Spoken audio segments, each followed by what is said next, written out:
All right, we're now joined by Rick Hendrick, owner of Hendrick Motor Sports, who is celebrating their 269th win as an organization tonight.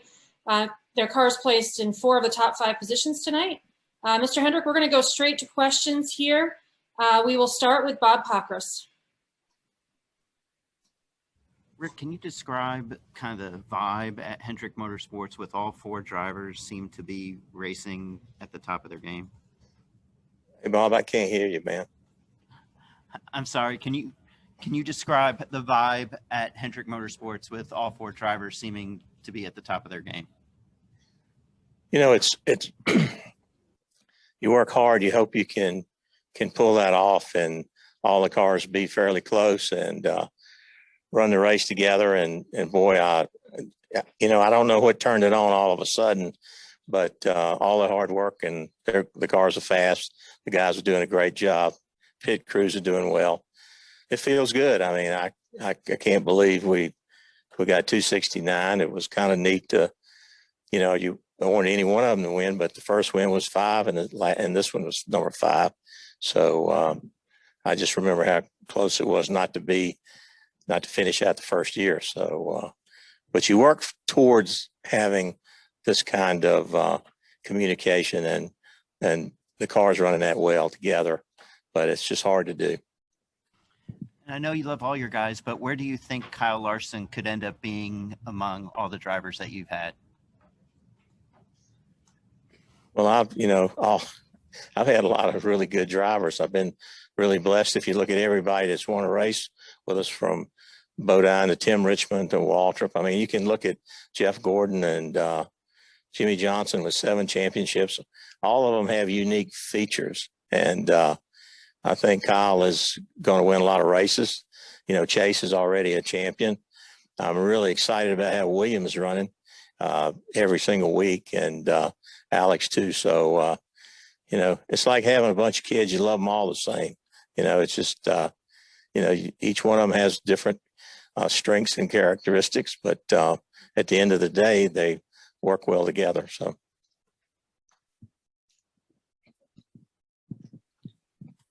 Next, we're going to go to Jim Utter. Congratulations, Rick. Thanks, Jim.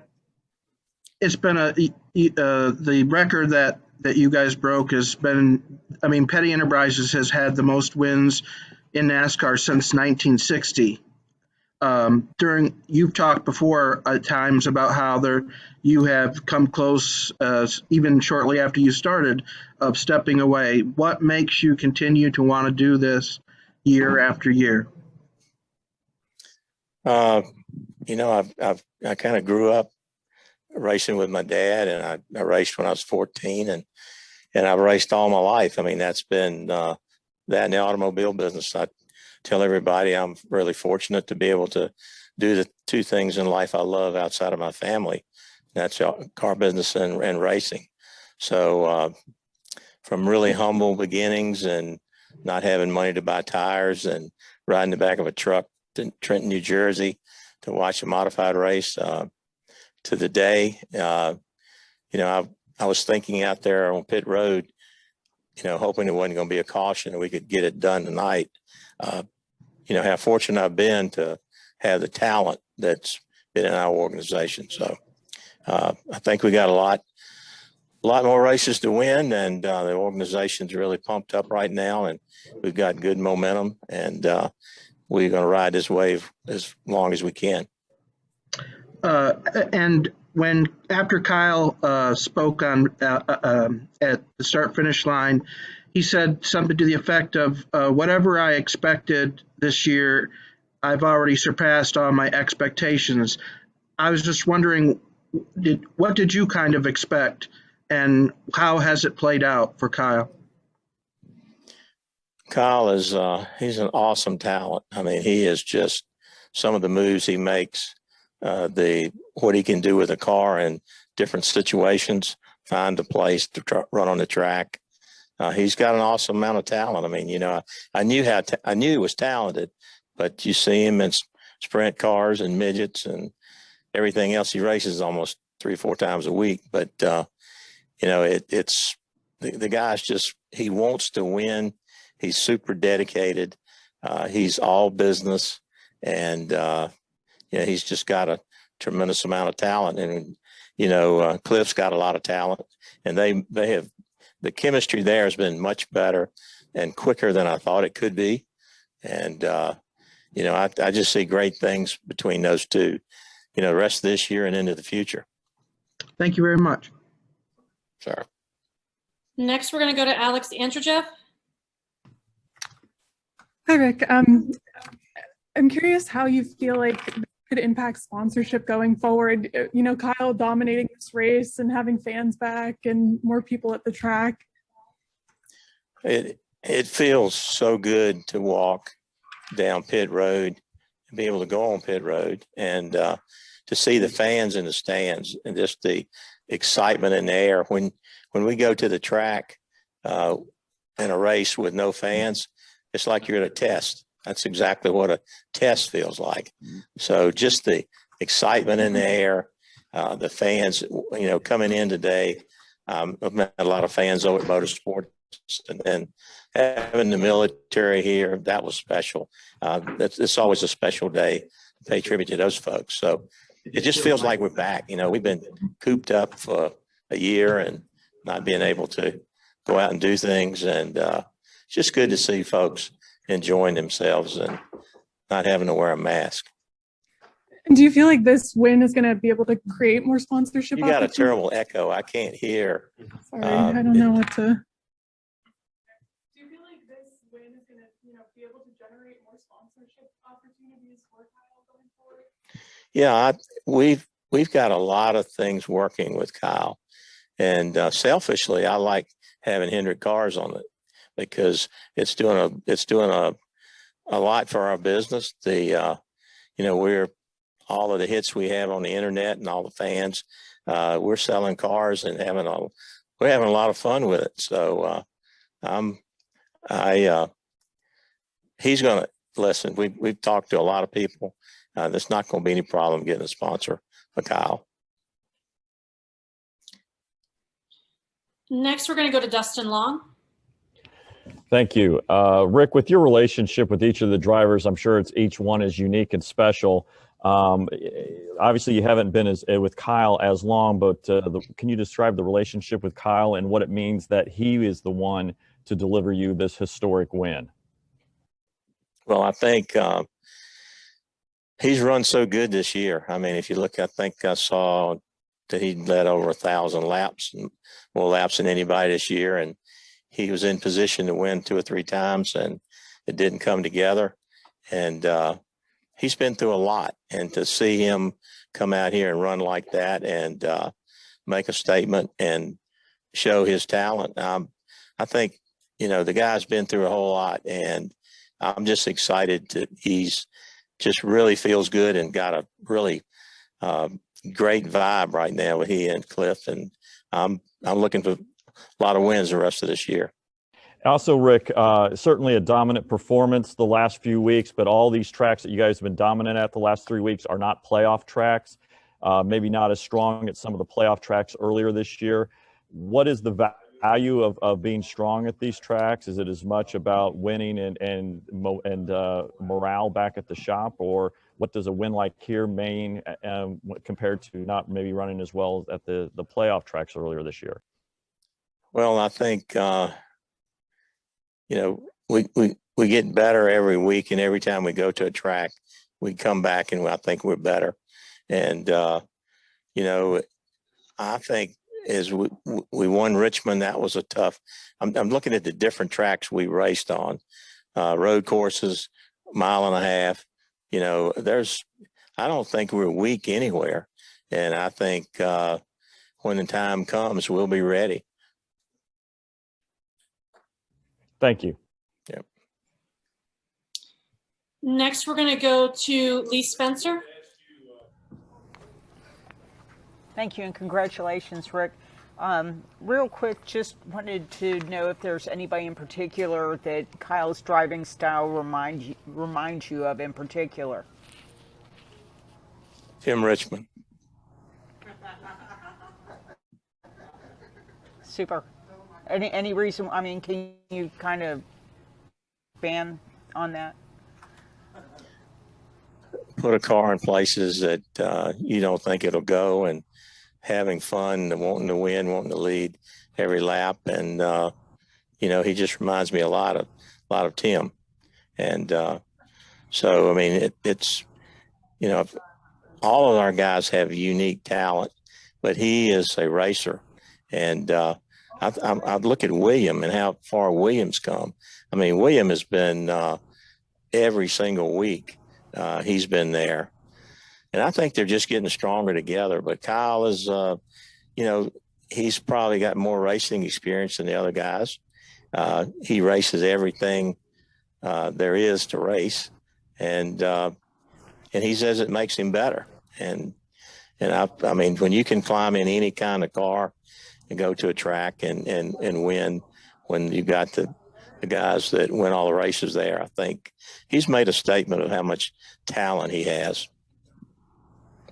Kyle said that, all 4 drivers wanted to deliver this milestone, and he felt the aggression between the other guys. Was there a time at Hendrick, maybe back in the Jeff and Jimmy days, or Jeff, Jimmy, and Mark days, that you felt these guys just pushed each other to a new level? Well, yeah, I think, listen, they all want to win. And when you lead laps and you win races, that motivates the other guys. They know exactly what's in the cars. They share a ton of information. They debrief together. And, when any one of them wins, it motivates the other guys. So it's nothing like, they want the company to win, but they want to win. They want to beat the other guy. But, it's one of those things that everybody wants to be number one in the herd. So, just let them all win races, and we'll see how it comes out on the other end. Thanks a bunch. Next, we're going to go to Stephen Conley. Congratulations, Rick. You mentioned earlier about the 5 winning today, and then it's being the first win for Hendrick. When you look at that accomplishment, that number, the history that it has, how extra special is this? And did you kind of think maybe this is where you hoped it might end up? I couldn't hear you. Can you, I hate to say repeat it, but can you speak a little louder? Yeah, sure. Okay. You mentioned earlier about the 5 being your first car, the 5 winning today to break the record. Was there maybe a little part of you thinking that this is where you had hoped that maybe breaking the record with Kyle, the 5, and some of the history behind all of that? Look, I didn't care who broke the record. I mean, I just wanted to win it. Any one of them, I pull for them all the same. And it's tough when they're battling each other for the lead, but the objective in this race was win it. And whoever could win it, that was great. The fact that the 5 was my first number and we decided to go back to it this year, it's pretty neat that was the car number. But 24's got a lot of history with us. Chase's number, Alex's number with Jimmy's 48. So I didn't care who won it, just so one of them won it. And when you look at 269 wins, and I want to kind of ask you, what do you think Ricky would have thought about the way that Hendrick Motorsports is right now and breaking this record? Well, he would be very proud of the fact that the company's done as well as it has. I wish he and Randy and all the folks who were on that plane were here to celebrate it. And, but it's, we never, when we were like 200 wins and, just thinking that you're going to win 269 and beat Richard's numbers, I never thought we'd get there. And then all of a sudden the momentum started and we had a good run last year and this year. And I want to say this about Richard. He's a class act. He has done more for the sport than anybody I know of in the sport. He's still the same Richard to all the fans. He and I were together. When I started, I thought he was going to drive the car, and it didn't work out. But I have tremendous respect for the Petty family and what they've accomplished. And someone will probably break my record. So it's just, you know, records are made to be broken. So. Thank you. Next, we're going to go to Deb Williams. Thank you, and congratulations, Rick. Thanks, Deb. Your drivers seem to have a camaraderie right now that has never existed throughout all of them. And your average age of your you kill one of your deals. Okay. all your drivers seem to have a camaraderie right now that throughout the unit it's never existed before. It seemed like you have two drivers that got along, or these two didn't, or whatever. You think that their average age is 26. They're all under 30. You think that plays a role in that, even though they're so competitive, that you can kind of guide them and mold them and be influential? Well, you know, number one, I'm very fortunate to have these guys because they're good people. I mean, I've worked with Chase since he was 14. William walked up to me at the JRM's shop when he was about 15 and said he wanted to drive one day. You know, Alex, Dale picked him, and he and I are car nuts, and we worked together. So, you know, and Kyle is a racer. So I think they have tremendous respect for each other because I sit in the debriefs and listen to them sharing information. And I think the age does have a lot to do with it. I think that they respect each other, and each one offers a little bit that maybe the other one doesn't have. But I'm really proud of the way they work together. And I know there's a lot of teams out here that don't, and I've been one of those teams in the past that you know, you worried about the friction, and there's no friction right now, so that's a good thing. Yeah. Thank you. Next, we're going to go to Chase Wilhelm. So I know you've been used to in the past of other drivers competing for wins a lot, especially between Jeff Gordon and Jimmy Johnson. But specifically this season, what's the stress level like as a team owner to have all four cars competing for wins this year? Well, it's a lot of stress when they get close together, and if they try to block or you know, just the fear I have is wrecking each other, because that destroys the organization's ability to pull together. I've had that happen, and I had to get them in a room and say, you know, don't touch each other. You know, if you're going for the win, okay, but you know, just remember what you're getting ready to do to the organization. It's going to break us down if we have a lot of friction and we're not working together. They want to win, but they race each other clean. And you know, I've heard all of them say, you've seen them on the track. They don't push people around, and they try to pass clean, and that's the way we like to race. Thank you. Next, we'll go to Jordan Bianchi. Hey, Rick, I have a question, and not related to your record win tonight, but I'm curious about your conversation with Pitbull on pit road and what that was like. And then also you and Tony Robbins seems like you guys had a connection there, and something about a helicopter. Okay. Whoever that is, you need to, again, I'm getting to your, okay. Off topic of your, not the record win. You and Pitbull were having a conversation on pit road tonight. You guys were laughing and joking, kind of wondering what that was about. And then Tony Robbins and you were talking about a helicopter. You guys had some kind of connection there? Yeah, he was looking for a helicopter to charter, and they called us and said, could we help them? And I told them, yeah, we could give them a lift in and a lift out. And he said I could come to his resort, but it's in Fiji, I think. So, but yeah, I just told them it was neat to have them in the sport. You know, glad to have them, and they've done a great job. And you know, it's fun to meet those kind of folks, and I'm glad they like our sport. So, you know, he didn't know that was my helicopter when he started talking to me. And somebody said, well, he's the guy that gave you the helicopter to get in here. So then it was a different conversation. Yeah. Next, we'll go to Greg Engel. Hey, sir. Hopefully I'm not doing a feedback up here from the press box. You stopped me in my tracks there a minute ago when you said that Richard Petty almost drove your car.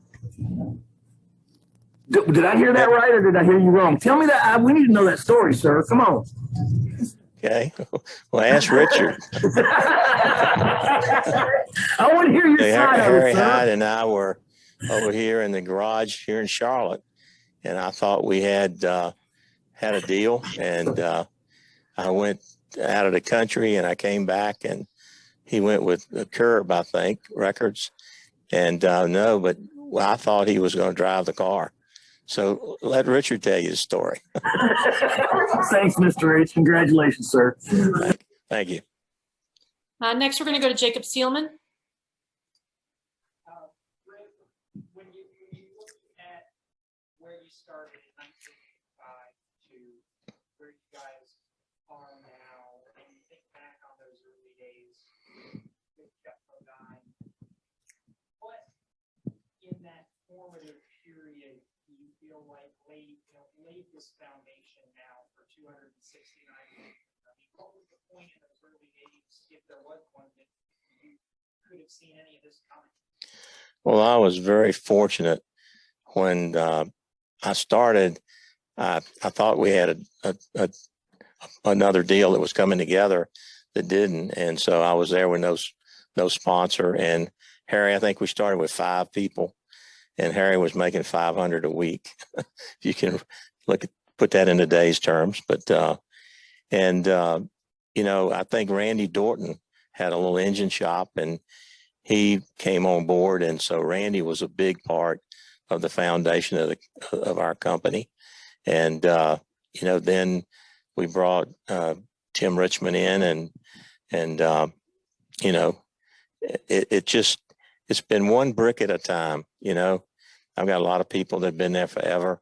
Look at Chad and Jeff Andrews and all these guys. We just kind of have built it from 5,000 square feet to what it is today, and from 5 people to over 600. And it's been a lot of years, but a lot of just any business you're in, it's all about people and getting the people to work together. And I preach this to them all the time. You'll never tear down a good organization from the outside. It'll happen from the inside. And we've stuck together and been through some really tough times like the crash, and but we stayed together. And sometimes you have, the biggest problem I have drivers retiring, Darrell Waltrip, and then Dale, then Jeff, Jimmy, and you start again. And you see these kids that are 14 years old, and you take a shot. So I think I'm good for the future. I think at my age, I don't have to, with the average age of 26, I think I'm set.